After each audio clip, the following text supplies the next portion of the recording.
तरफ शेयर को शुरुआत करते हैं और जो इस क्रम में पहला शेयर है पीरामल फार्मा है।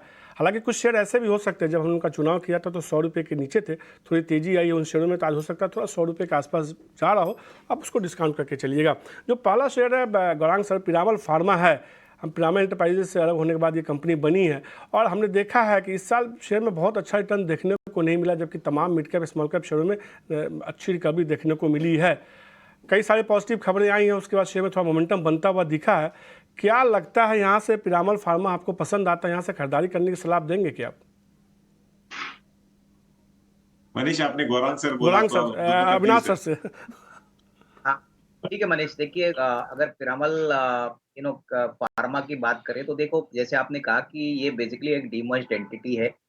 शुरुआत में मुझे याद है जब ये शेयर लिस्ट हो गया था, बहुत ही उत्साह था, लोगों को काफ़ी उम्मीदें थी। लेकिन 1-2 क्वार्टर्स आने के बाद हमने देखा कि कंपनी में प्रॉफिटेबिलिटी नहीं आई, तो मार्केट थोड़ा निराश हो गया। लेकिन मुझे लग रहा है कि जो वर्टिकल स्ट्रेंथ इनके हैं, प्लस इनका जो रेवेन्यू बेस है, प्लस जिस प्रकार से सेगमेंट्स में ये काम करते हैं, मुझे लग रहा है कि देखिए ये लेवल काफ़ी बॉटम वाला लेवल लग रहा है। ये लेवल पे स्टॉक काफ़ी टाइम तक कंसोलिडेट हो रहा है। अनुमान है कि possibly second half of FY 24 में प्रॉफिटेबिलिटी पे ये कंपनी आएगी और काफ़ी बड़ा धंधा है, करीबन 10,000 करोड़ का रेवेन्यू बेस है। तो मुझे लग रहा है कि देखिए, आपको शेयर ऐसे तभी खरीदने होते हैं जब ये अंडर परफॉर्मिंग करते होते हैं और तभी आपका रिस्क रिवॉर्ड बहुत अच्छा बैठता है। तो हमारे हिसाब से अगर 12 से 15 महीने का टाइम फ्रेम लेके इसको खरीदा जाता है 96-97 रुपीज़ में, तो 135-140 का टारगेट प्राइस आपको मिल सकता है। बहुत ही बेहतरीन मैनेजमेंट टीम है, बहुत ही अच्छा बिज़नेस मॉडल है। प्रॉफिटेबिलिटी नहीं आई है, बट डेफिनिटली हमको उम्मीद है कि एफवाई 24 के सेकंड हाफ में या एफवाई 25 में कंपनी प्रॉफिटेबल होगी, तो इसमें डेफिनिटली खरीदने का एक मौका बनता है। पे शेयर में खरीदारी करने की सलाह है अविनाश सर की तरफ से 140 रुपये, यानी कि यहाँ से करीब 40% का रिटर्न वो मान के चलना अगले एक साल में। अगला जो शेयर होगा MRPL होगा। हम देख रहे हैं कि लगातार क्रूड के ट्रिगर की वजह से शेयर में जो है काफ़ी ज़्यादा उतार चढ़ाव देखने को मिला। हालांकि इस साल शेयर ने एक अच्छा रिटर्न दिया, करीब 82% का रिटर्न दिया है। अविनाश सर, क्या राय होगी MRPL को लेकर? हमेशा क्रूड की वजह से ही सब कुछ शेयर में होता है।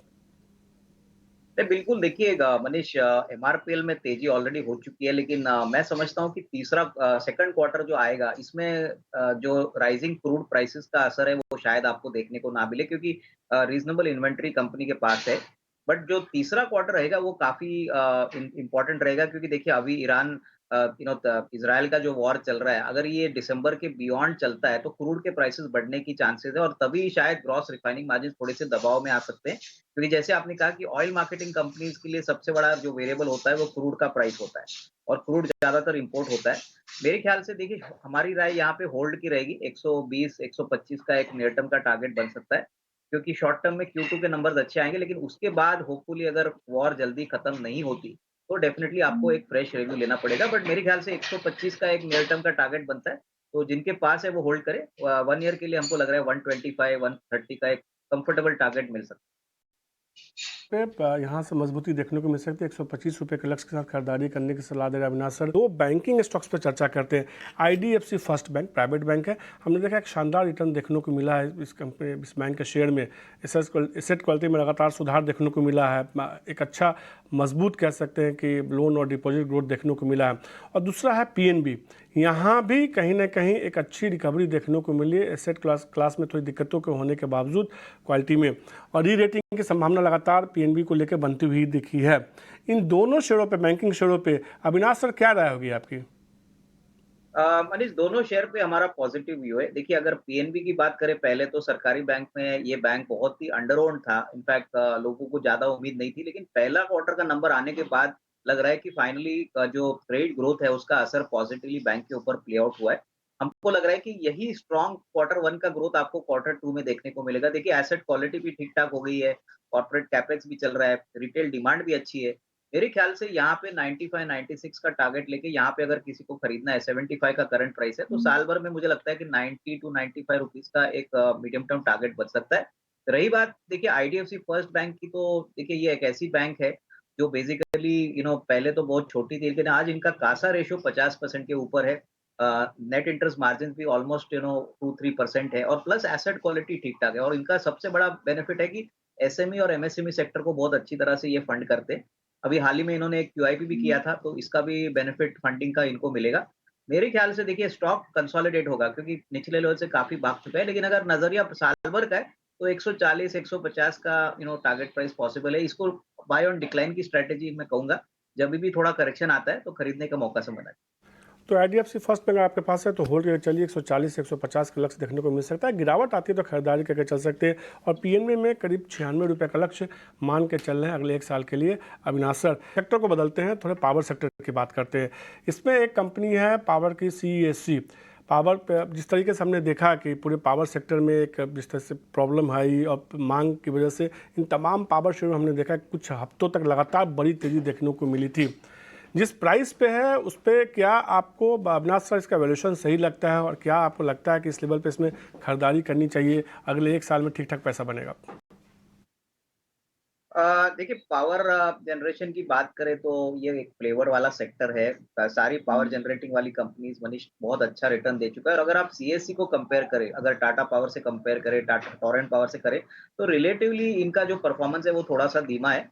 बट इनका सबसे बड़ा यूएसपी है कि बेसिकली ईस्टर्न इंडिया वहाँ पे ये काफी वेल पोजिशनड है। हाल ही में इन्होंने एक एक्सपेंशन भी किया है। तो मुझे लग रहा है कि देखिए, सीएससी एक स्लो मूविंग स्टॉक जरूर है, लेकिन करंट प्राइस पे रिस्क रिवॉर्ड इन्वेस्टर्स के फेवर में है। तो करीबन 9500 का टारगेट प्राइस लेके अगले साल कर अगर किसी का नजरिया है, तो मेरे ख्याल से इसमें निवेशित करने का सही समय है। 87-88 में एक अच्छा रिस्क रिवॉर्ड इन्वेस्टर्स को मिल सकता है। तो यहाँ पे एक जिस लेवल पे CESC भी कारोबार कर रहा है, यहाँ से लगता है कि थोड़ी मजबूती देखने को मिल सकती है। 95 से 100 रुपये का लक्ष्य देखने को मिल सकता है। अविनाश मान के चल रहे हैं, खरीदारी करने की सलाह दे रहे हैं। सेक्टर की 2 और कंपनियों के बारे में बात करते हैं। इनका थोड़ा तरीका अलग है पावर जनरेशन का, SGVN और NHPC। लगातार हम देख रहे हैं कि ये दोनों भी धीरे धीरे रिन्यूएबल एनर्जी पे और अपना बढ़ा रही है फोकस। क्या राय होगी दोनों सरकारी कंपनियों पे, अविनाश सर आपकी? देखिए, मुझे लग रहा है कि दोनों कंपनीज में ग्रोथ पोटेंशियल काफी है। अगर एसजीवीएन की बात करें तो देखिए, गवर्नमेंट ने भी काफी अच्छा पैसा बनाया। अभी हाल ही में इन्होंने ओएफएस किया, तो काफी बड़े इंस्टीट्यूशनल इन्वेस्टर्स अभी इसमें आए हैं। और मुझे याद है एक जमाना था मनीष, जब ये शेयर बहुत ही सस्ता मिलता था, कोई इसकी तरफ देखता नहीं था। लेकिन नंबर्स जिस प्रकार से 2-3 क्वार्टर से आए हैं, मुझे लग रहा है कि एसजीवीएन में डेफिनेटली अभी भी काफी अच्छा ग्रोथ पोटेंशियल है। हालांकि स्टॉक काफी चल चुका है, तो यहाँ पे 85-86 का एक नियर टर्म का टारगेट बन सकता है। Q2 के भी नंबर्स हमको लग रहा है काफी अच्छे आएंगे, तो यहाँ पे डेफिनेटली एक निवेश का मौका बन सकता है।